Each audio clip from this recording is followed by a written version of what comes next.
Итак, в чем суть претензий, где были нарушены ваши права? Ну, самое наше главное право нарушено, это право на жилище у нас нарушено. Мы жители, мы собственники этого дома.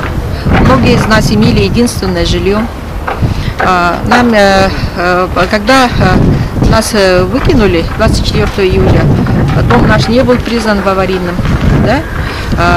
Очень быстро было принято, актировано заключение, и потом вышло распоряжение мэрии о том, что дом аварийный и подлежит сносу. Вопрос реконструкции вообще не рассматривался. А в сентябре прошлого года жители нашего дома, мы заключили договор и заказали техническую экспертизу. И вот в марте месяце мы ее получили, мы эксперту предоставили очень много наших писем, актов, предписаний. И вывод эксперта однозначно говорит, что даже в таком аварийном состоянии наш дом подлежал реконструкции. Вот мы можем показать, вот наша экспертиза. Вот сама экспертиза, вот приложение к ней, да, со всей перепиской, которые многолетние жители обращались во все инстанции. А почему результаты экспертизы не были учтены? А свою они не проводили вообще? Они не проводили свою экспертизу. Они сразу решили дом сносить, никаких вопросов. А какое-то давление оказывается на очень сильное давление оказывается, как говорится, каламбур, да, идет прессинг в прессе, нас выставляют, что мы очень жадные, но мы же собственники, мы же жители. Это же может случиться с каждым человеком. Это значит, любой дом можно признать аварийным и подлежащим сносу, и взять землю, людей раскидать, да? Это значит, с любым человеком можно вот делать вот такой вот беспредел. Вот тоже житель нашего дома, Сивцев Иван, у него тоже единственная квартира была. Ну, у вас какая ситуация?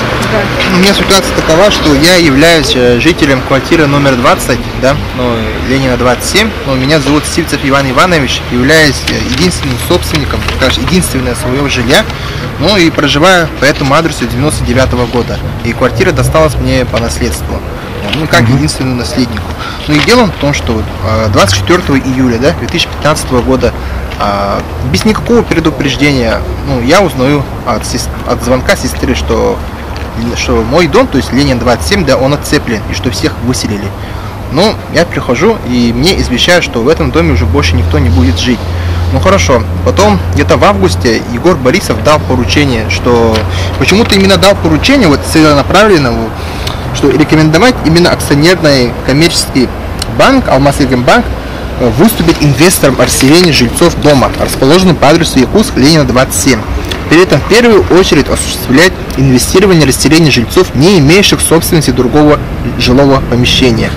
Но я вот заявляю, что, конечно, я никакого возмещения, ущерба не видел. Ну, естественно, вот я вынужден снимать жилье, платя вот каждый месяц 25 тысяч рублей, что для меня, вот, как вчерашнего студента, это достаточно большая сумма. Я вот работаю на работе специально по СУ для этого, по найму, даже не по трудовому кодексу, не по ТК РФ, по найму, да, и вся зарплата уходит на оплату аренды. И практически живу вот на подачке родителей моей, ну, своей девушки. Ну и мать помогает, родственники помогают. И в этом, кажется, я выражаю вот большое, вот очень-очень большую обеспокоенность и очень большая злость во мне сидит, да, что вот окружная администрация нашего города совершенно вот плюет на своих граждан, плюет на своих, не знаю, там, горожан. Они только вот заботятся о своих карманах и выставляют всех вот на улицу.